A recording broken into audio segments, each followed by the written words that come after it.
আসসালামু আলাইকুম everyone, welcome back to Fia's world. আমি ফারিয়া। আজ আমি আপনাদের জন্য নিয়ে এসেছি আমের সরিষার আচার।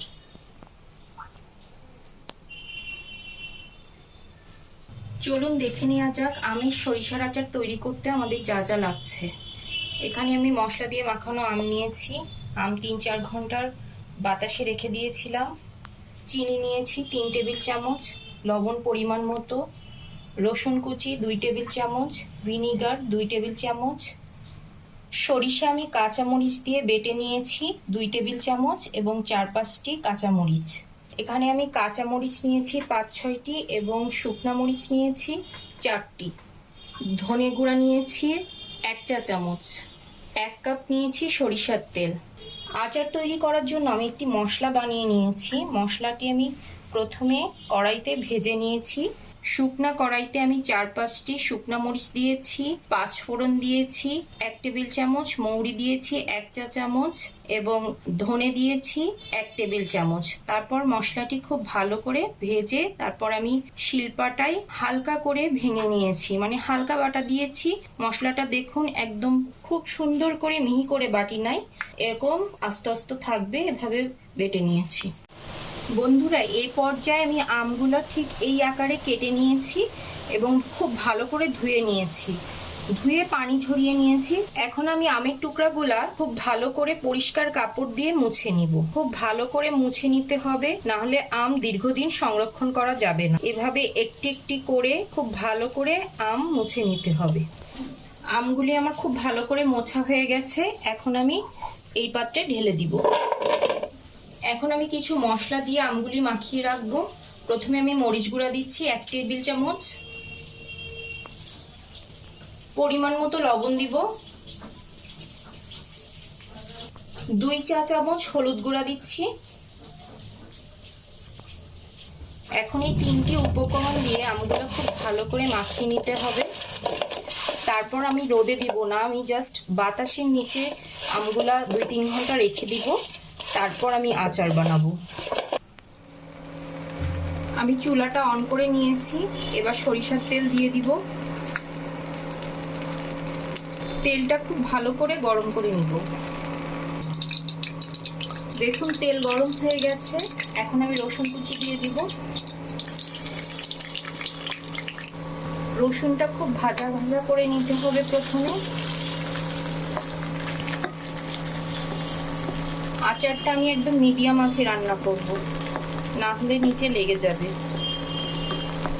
সরিষার তেল ফার্স্টে দিলে এরকম একটু বুদবুদ হবে, আপনারা ঘাবড়ে যাবেন না। এভাবে উঁচু করে একটু দেখবেন যে রসুন ভাজা হয়েছে কিনা। রসুন খুব ভালো করে ভাজা হয়ে গেছে। এখন আমি আমগুলি দিয়ে দিব।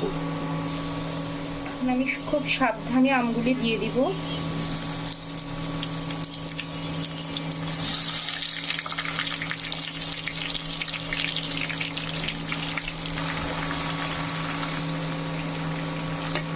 এখন খুব আলতো হাতে আমগুলি উপর নিচ করে দিতে হবে এবং এই তেলেই আমগুলো এমনভাবে ভাজতে হবে যে আমগুলি সিদ্ধ হয়ে যাবে। জিনিসটা খুব ধৈর্য সহকারে এবং সাবধানে করতে হবে।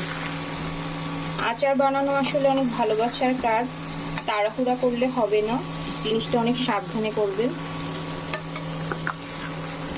10 মিনিট ধরে আমি আমটা উপর নিচ করে নাড়িয়ে দিচ্ছি।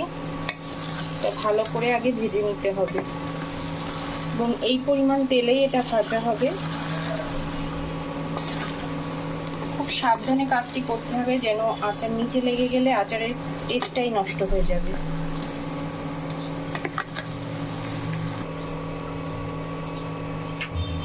এখন আমি কাঁচামরিচ এবং শুকনা মরিচ দিয়ে দিব। প্রায় 10-15 মিনিট আম ভেজে নেওয়ার পর এখন আমি বাকি মশলাগুলো এক এক করে দিব। চিনি দিয়ে দিচ্ছি, লবণ দিয়ে দিব পরিমাণ মতো। এবার চিনি লবণ এগুলো ভালো করে একটু মিক্স করে দিব। এখন আমি বাকি মশলাগুলো দিয়ে দিব। 5 ফোড়ন, যে বাটা মশলাটা আমি বানিয়েছিলাম সেটা দিয়ে দিচ্ছি। আবার একটু আলতো হাতে নেড়ে দিব।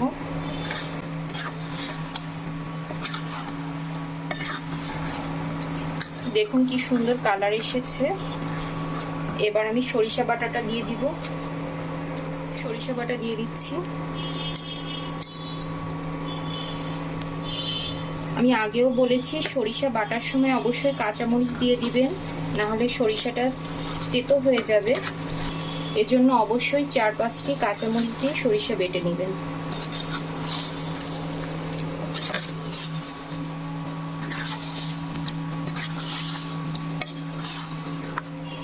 এখন ধনে গুঁড়া দিয়ে দিচ্ছি।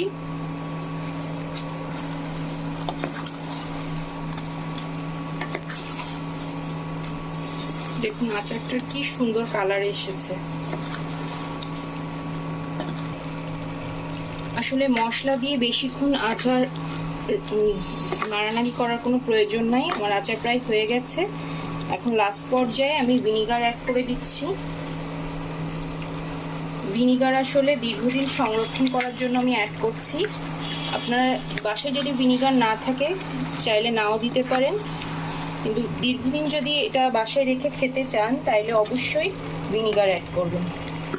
এ পর্যায়ে আমার আচার হয়ে গেছে। এখন ঠান্ডা হলে আমি পরিবেশন করব।